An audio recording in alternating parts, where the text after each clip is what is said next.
Themes in I Too Sing America poem by Langston hues. इस video में हम लोग डिस्कस करेंगे लैंगस्टन ह्यूज़ की लिखी हुई एक poem I too sing America, उसके थीम्स कि इस पोइम का सेंट्रल आइडिया या थीम्स क्या है।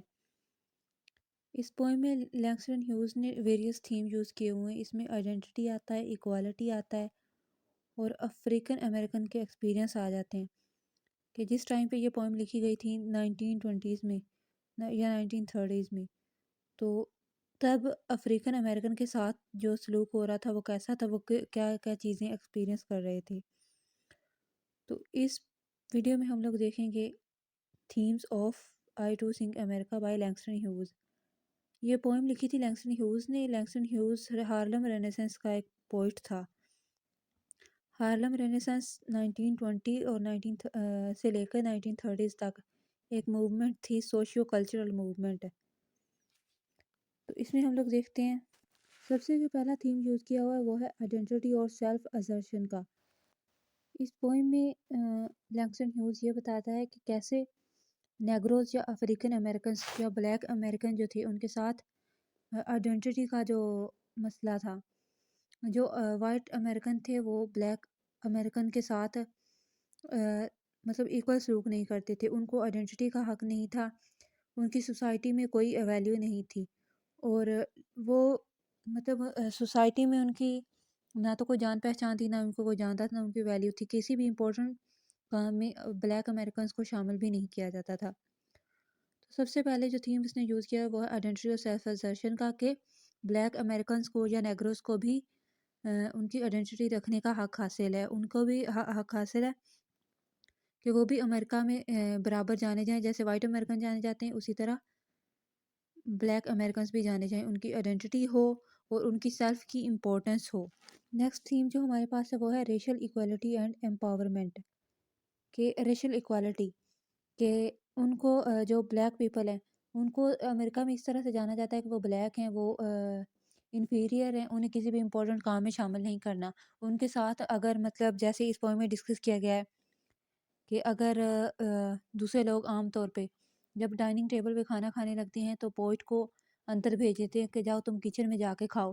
तो एक तरह से ये डिस्क्रिमिनेशन है कि वो उसको इस काबिल भी नहीं समझते कि वो उसके साथ बैठ के खाना खा सके। तो ये तो नहीं, इक्वल राइट तो नहीं है कि एक जगह पे सब बैठ के खाना खा रहे हैं और एक किसी को सिर्फ उसके कलर की बेस पे, उसकी रेस की बेस पे उसको सेपरेट कर दिया जाए, उसके साथ डिस्क्रिमिनेशन किया जाए।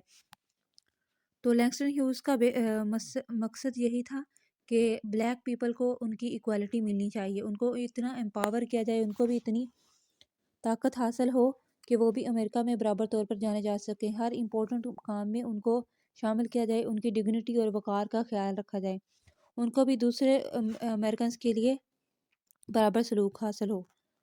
नेक्स्ट आ जाता है रेजिलियंस एंड होप।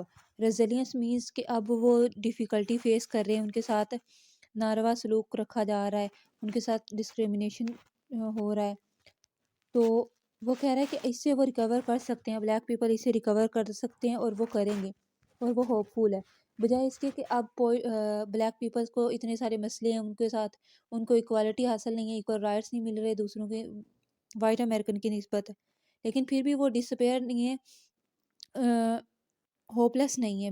उसे होप है कि फ्यूचर में कभी ऐसा टाइम ज़रूर आएगा जब उनको भी दूसरे अमेरिकन्स की निस्बत बराबर सलूक मिलेगा, बराबर हकूक़ हासिल होंगे, वो भी हर इम्पोर्टेंट मसले में शामिल किए जाएंगे, वो भी अमेरिका के बारे में बोल सकेंगे और अमेरिकन राइट्स को एंजॉय कर सकेंगे। तो इसमें रेजिलियंस और होप जो है, होप लैंगस्टन ह्यूज़ का फेवरेट थीम है और वो उसने अपनी सारी पोइट्री में होप को बराबर तौर पे यूज़ किया हुआ है। नेक्स्ट थीम जो हमारे पास आ रहा है वो है यूनिटी एंड सॉलिडारिटी।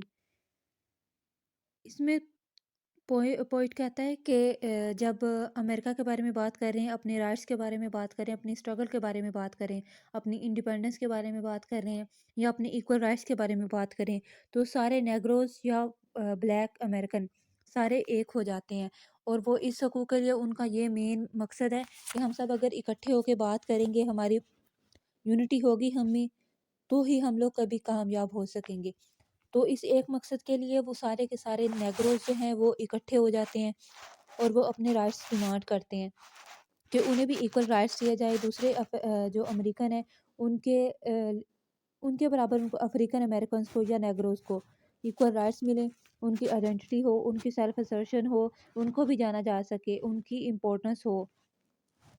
تو یہ یونٹی اینڈ سولیڈیرٹی اس کا امپورٹنٹ تھیم ہے۔ نیکسٹ اس کا تھیم آ جاتا ہے ٹرانسفارمیشن اور پروگریس، کہ ٹرانسفارمیشن پوئٹ اس میں ایسے پیریڈ کو شو کر رہا ہے کہ جب مطلب کتنی جلدی ٹائم چینج ہوگا، وہ کتنا ہوپ فل ہے، اور وہ اس بات کو انشور کر رہا ہے کہ ایک ٹائم ایسا ضرور آئے گا جب ان کو بھی ایکول رائٹس ملیں گے۔ ایسا ٹائم آئے گا جب ان کی آئیڈینٹی ہوگی، اور وہ ٹائم جلد آ رہا ہے، کہ مطلب اتنی جلدی سے وہ ٹائم کو چینج ہونے کی نیچر کو شو کر رہا ہے کہ ٹرانسفارمیشن جو ہو رہی ہے امریکہ کے اندر، کہ مطلب جو بلیک امریکنس ہیں وہ اسٹرگل کر رہے ہیں، ان کی اسٹرگل ضرور کامیاب ہوگی، اور وہ ٹائم جلد آنے والا ہے۔ یہ ٹرانسفارمیشن کو شو کر رہا ہے کہ کس طرح سے جو ٹائم چینج ہو رہا ہے وہ افریقن امریکن کے لیے اچھا ثابت ہونے والا ہے، اور یہ ضرور ہوگا۔ اور پوئٹ جو ہے وہ ہوپ فل ہے کہ ایک دن ایسا ضرور آئے گا جب African American equal rights enjoy کریں گے، وہ بھی امریکہ کے بارے میں کھل کے بات کر سکیں گے، اور ان کی بات کو امپورٹنس بھی ہوگی۔ یہ تھے اس کے میجر تھیمز۔ اس کے علاوہ بھی جو دو چار تھیم یوز کیے ہیں اس میں یہ آتا ہے، آرٹ آ جاتا ہے، لٹریچر آ جاتا ہے، اور افریقن امریکن کے ایکسپیرینسز آ جاتے ہیں کہ اور کس طرح سے مطلب وہ اسٹرگل کر رہے تھے اس پیریڈ کے دوران۔ تو یہ جو پوئم ہے یہ بیسیکلی ہارلم رینیسانس کو کی ریپرزنٹیٹیو پوئم ہے۔ ہارلم رینیسانس جیسا کہ پہلے بتایا، یہ ایک سوشیو کلچرل موومنٹ تھی جو 1920 سے لے کر 1930 تک جاری رہی تھی، اور اس نے افریقن امریکنس کے رائٹس کو مطلب ان کے رائٹس کے لیے اسٹرگل کو شو کیا ہوا ہے۔